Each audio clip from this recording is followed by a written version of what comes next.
Olá, começa agora mais um Em Dia com a Saúde, um espaço com informação de qualidade e entrevistas com profissionais de diversas especialidades da saúde. O programa é uma parceria da TV UFMA com a Associação Médica Brasileira no Maranhão. O tema de hoje é o receio da vacinação infantil. Se você é pai, mãe ou responsável por alguma criança, que tal assistir ao nosso programa e ficar em dia com a saúde?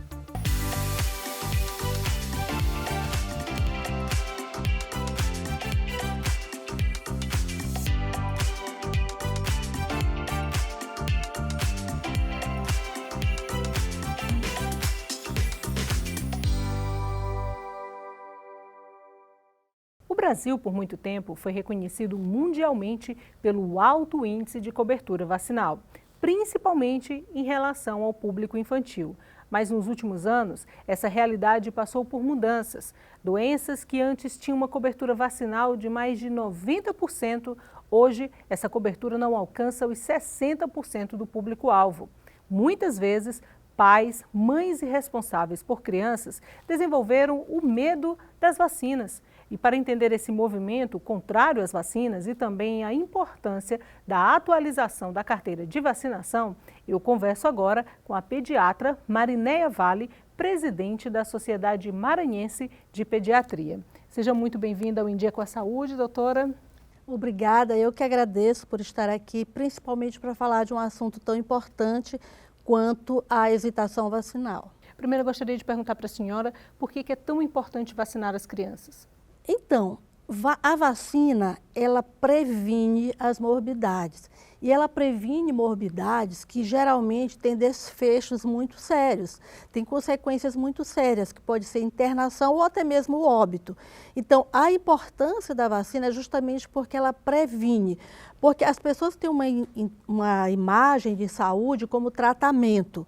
Na verdade, você deve prevenir as doenças, as morbidades e promover a saúde. E isso se faz com vacinas. Os responsáveis pelas crianças muitas vezes acreditam que indo para a escola, tendo contato com outras crianças, elas vão adquirindo imunidade a partir do momento que elas vão tendo algumas doenças. Esse comportamento, ele é prejudicial, ele é perigoso para as crianças? Ele é prejudicial e ele é perigoso. Inclusive, há muitos anos atrás, esse era o caminho. Você fica com seu irmão que você vai ter catapora, fica junto com seu irmão, com seu coleguinha de escola que você vai ter sarampo. E quais são as consequências disso? Se as crianças podem adoecer, podem ter complicações graves e, infelizmente, podem ir a óbito. Então, não existe imunidade, como é dita dessa forma. A criança nasce e ela precisa se prevenir das doenças, que são preveníveis, que são as doenças que têm vacinas. E esse comportamento de deixar as crianças sem vacinação, acreditando numa imunidade de contágio, digamos assim, essas crianças elas estão expostas a todas essas doenças. Tem alguma que é mais perigosa do que uma outra?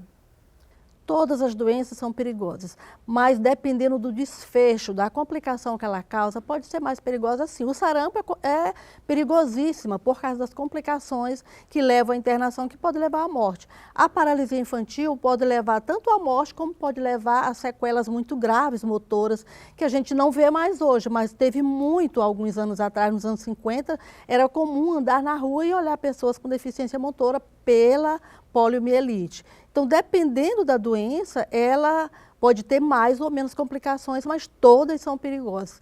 A responsabilidade de manter essas famílias, de manter a população informada a respeito desses desfechos, destas complicações, são dos profissionais de saúde, são dos gestores como um todo, que precisam informar e dar uma informação correta, e para que se crie novamente o vínculo, a confiança que sempre existiu entre os profissionais médicos e as famílias. O Brasil, em 2016, ele recebeu o certificado de eliminação do sarampo, mas desde 2019, casos de sarampo começaram a acontecer, justamente porque as pessoas estão abandonando a vacinação. Tem uma relação?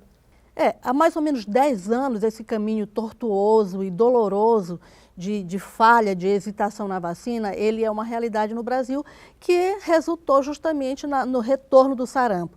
A gente morre de medo, porque é uma tragédia que foi anunciada, a gente morre de medo que isso aconteça com a polio, porque a polio foi erradicada não só no Brasil, mas nas Américas, né, em torno dos anos 90, 1989 acho que foi o último caso no Brasil, e agora o Brasil é o segundo país com maior risco de retorno da poliomielite.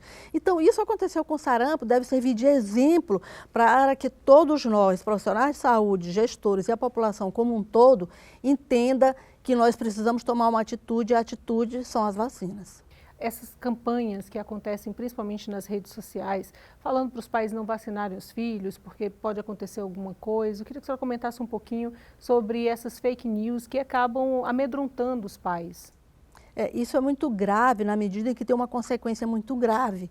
E uma consequência grave para uma família pode ser para uma cidade, para um estado, para um país. E tem que haver uma responsabilização por quem divulga uma notícia que não é verdadeira.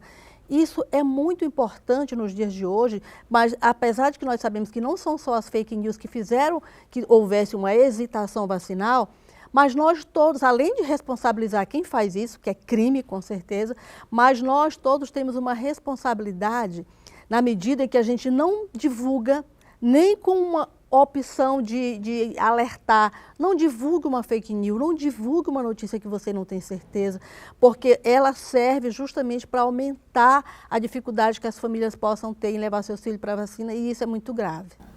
Antes da imunização, a criança pode ter alguma restrição de convívio, de ida a determinados lugares? Os pais precisam também ter cuidado nos lugares que eles levam as crianças, algumas festas, algumas viagens, alguns contatos com muita gente, né, com multidão.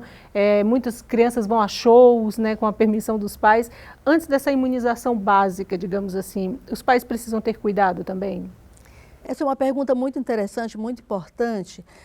Porque, principalmente no momento que nós estamos vivendo agora, nós estamos vivendo em plena sazonalidade dos vírus respiratórios, por exemplo, que é o vírus sincicial respiratório, que é o vírus da influenza, que é o próprio Covid. E o H1N1, ele criou uma leva de morbidade e morte no Brasil. Tem uma síndrome que a gente chama de síndrome respiratória aguda grave, que a criança tem um quadro respiratório que vai para a emergência ou às vezes interna, não é feito nenhum painel para se identificar qual é o vírus, e a criança contamina aquele que foi lá porque está com febre, contamina o pediatra, contamina a enfermeira, contamina o coleguinha do colégio, e aí aquilo é um círculo vicioso. Os pais, as famílias, a gente precisa saber o que tem como prevenir, o que não tem como prevenir e quais são as medidas. O que tem como prevenir é vacina, principalmente contra a influenza, contra a Covid-19. Você precisa vacinar as crianças. Uma vez que elas têm um quadro estabelecido de um quadro respiratório, você tem que ter cuidados. Quais são os cuidados? Quais foram os nossos cuidados durante a pandemia? Higienização das mãos, uso de máscaras, isolamento. E aí as famílias, elas ficam numa posição, a mãe não tem com quem deixar o filho. Ela leva o filho resfriado para a escola. Ele passa para os outros coleguinhas. O coleguinha, a mãe tem um filho recém-nascido em casa. Então, é um círculo vicioso que requer cuidados, mas requer principalmente que sejam estabelecidas as vacinas de forma a reduzir as internações por síndrome respiratória aguda grave.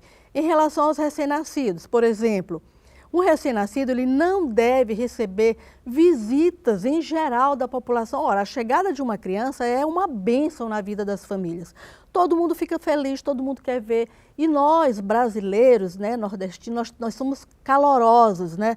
A gente quer carregar as crianças, a gente quer beijar, a gente quer cheirar.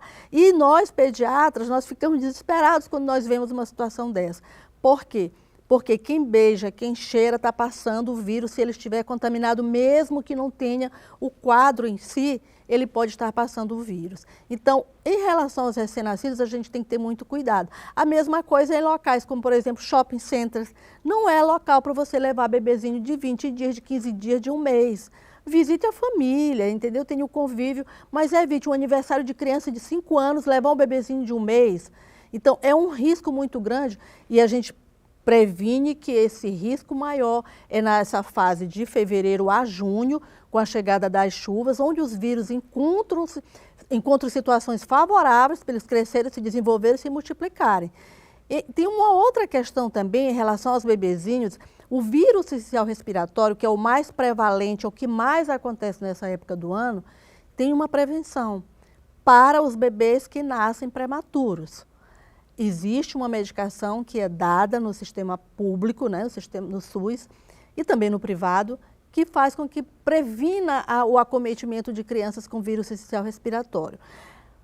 A idade gestacional que libera essa medicação é para os bebês, de acordo com o Ministério da Saúde, é o bebê até 29 semanas. A Sociedade de Pediatria entrou com um pedido para a Secretaria de Saúde para que os bebês até 32 semanas consigam essa medicação, entendendo que um bebê de 29 semanas que pesa 1 quilo e um de 32 que pesa 1,1 kg é o mesmo grupo que está exposto às mesmas fragilidades.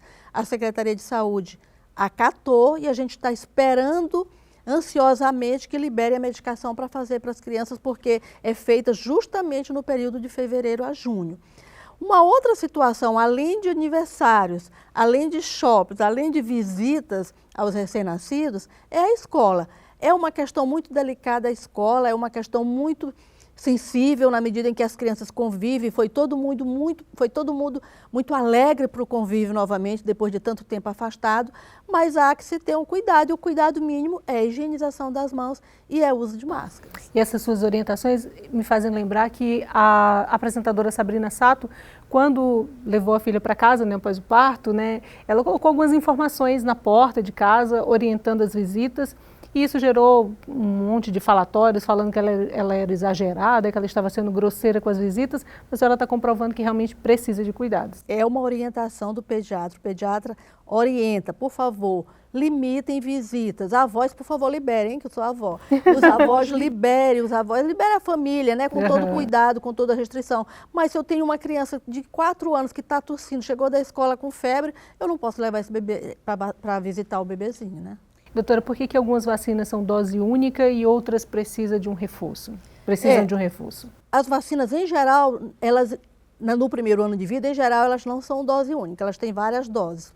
Porque elas dão um estímulo, né, ao sistema imunológico regular e precisam de reforço, e precisam de um terceiro reforço, e às vezes até do 4º ou do 5º, quando a criança estiver maior.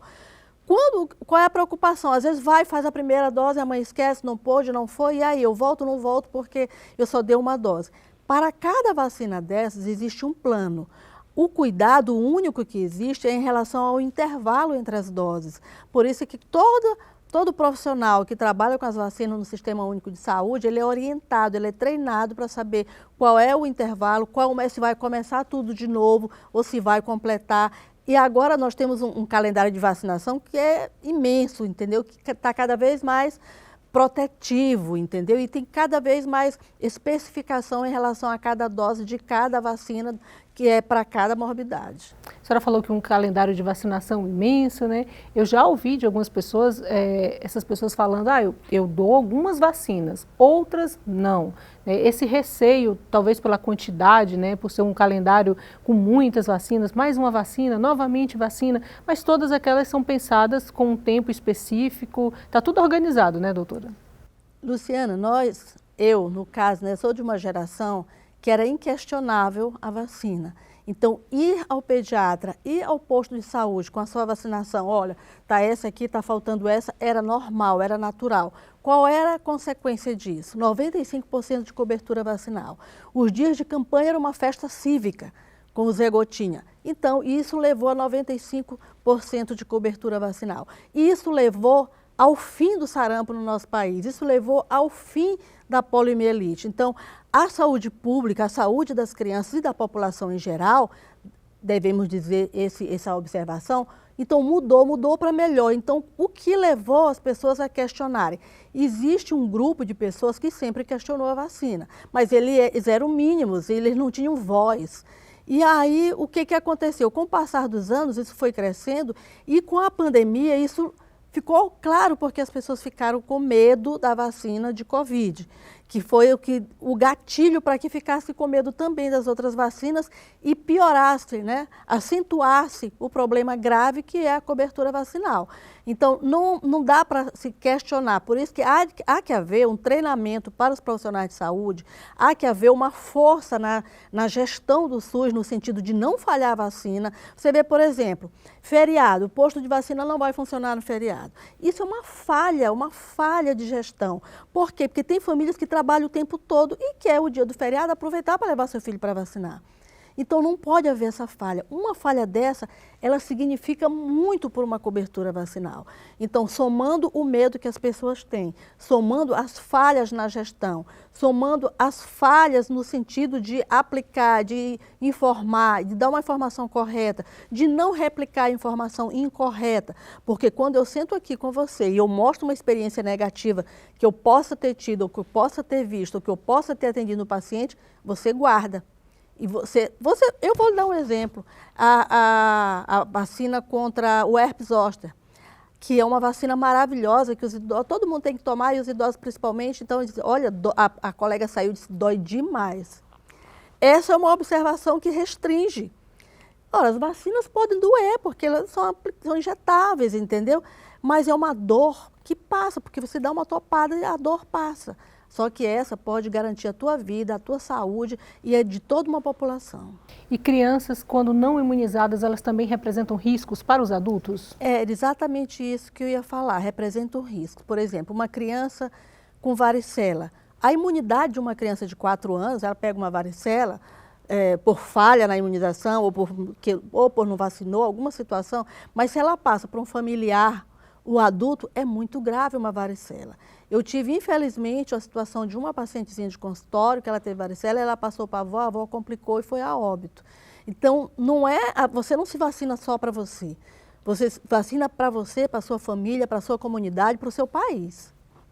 E também informações de qualidade, né? Por isso que nós estamos conversando, levando informação à população, tirando dúvidas, porque vacinar é sempre importante, né? Esse pacto social, né? Esse conjunto todo vacinado é que garante realmente essa segurança. A vacina contra a Covid-19, né? Realmente levantou muita discussão, mas tem uma outra também que levanta muita discussão, que é a do HPV, né? Falam que, de repente, as meninas sendo vacinadas, os meninos sendo vacinados, podem despertar a atenção para uma vida sexual precoce. Eu queria que a senhora falasse um pouquinho sobre esse argumento, né, dado por alguns responsáveis. Exatamente. Olha só o que é a mente das pessoas. Você tem uma vacina poderosa, disponível para meninas e meninos, e você não quer dar porque pode despertar a sexualidade de uma criança. Ora, nós temos um índice de gravidez na adolescência altíssimo, principalmente aqui no Maranhão. No Brasil como um todo, reduziu um pouco, mas ainda é muito alto aqui no Maranhão. Qual é a principal causa da gravidez na adolescência? É a falha, é a lacuna da educação sexual. E a educação sexual pelas famílias. Então, se você vai dar uma vacina que protege, você vai esperar que tenha uma consequência ruim, porque você não falou naquele assunto. Isso é um contraponto, é uma coisa que não pode existir. As mães, as famílias precisam levar suas crianças para vacinar meninas e meninos a partir de 9 anos contra o HPV e oferecer educação sexual como um todo. Não é fazendo de conta que não existe que você vai proteger seus filhos e sua família. Há que haver uma educação, um esclarecimento, e isso é natural. Criança nenhuma orientada, educada, vai despertar a sexualidade porque tomou uma vacina que previne contra uma doença grave que é adquirida com o ato sexual. Já adulta, essa menina, né, sendo vacinada contra o HPV, é a mesma imunização ou há uma redução? Por isso que é tão importante ir vacinar logo na idade correta, 12 anos? A prevalência das complicações pelo HPV são muito graves e muito sérias. Então, a idade que ela começa a ser aplicada, você ganha tempo, você diminui a prevalência da morbidade que ela pode causar. Então, quanto mais cedo você começa, entendeu? Mais cedo você tem resultado, desfechos positivos em relação a não ter aquela morbidade. E HPV é responsável por alguns tipos de câncer também? Exatamente. Esse é o principal desfecho, a principal consequência do HPV é o câncer. Doutora, a senhora falou sobre não fechar os postos de saúde no período do feriado, justamente porque os pais podem aproveitar esse momento para levar os filhos para a campanha de vacinação, né? Uma campanha de vacinação específica para esse momento. Eu queria que a senhora falasse que outras medidas as nossas autoridades poderiam tomar para ampliar essa vacinação. Em tempos de fake news, em tempos de lacunas da informação, eu acho que as informações positivas, elas influenciam as pessoas.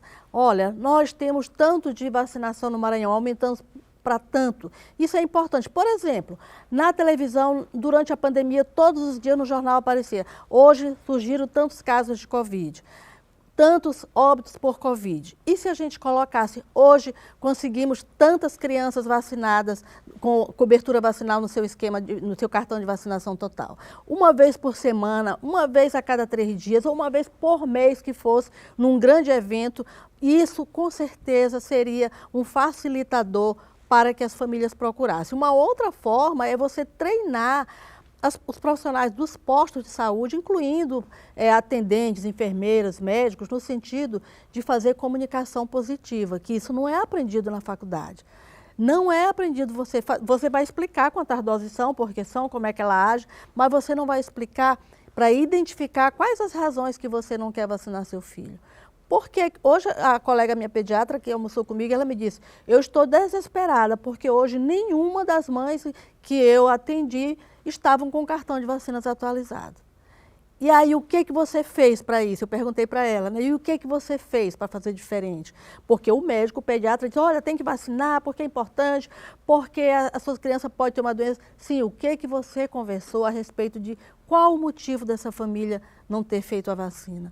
O que a levou a isso? Foi a fake news? Foi a internet? Foi algum acontecimento que foi real?